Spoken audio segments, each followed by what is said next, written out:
When it's regard to this ego thing, because you're always told you don't bruise a man's ego at the end of the day, but you find ego becomes the enemy, especially in this conflict situation whereby it consumes or takes the better part of you. How would you speak to men who are like that? Like, ni mimi tu na ego yangu, na uki bruise, you're the one who's going to be suffering.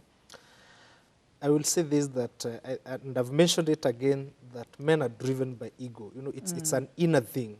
It's a biological functioning of man. Man is just built to be this human being who is on top of the world, whatever their world is, whatever their definition of the world is. So it's just an internal system, that ego.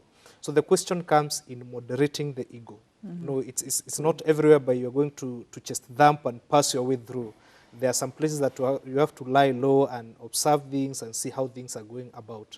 So it's about moderating that ego, ensuring that it doesn't take the best of you out of you and leave you just a crook who is just out to ensure that you're seen as the one doing this. Now, on bruising the ego, also you have to address this to the ladies in relationships again.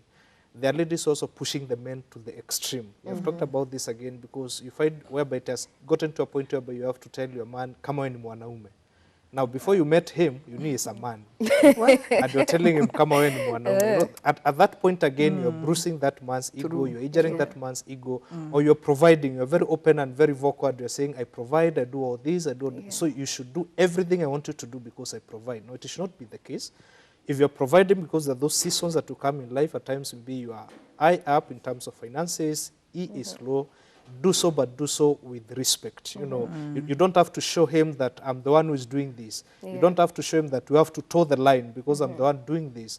So when it comes to all that issue of man's ego, is about managing it from both perspectives.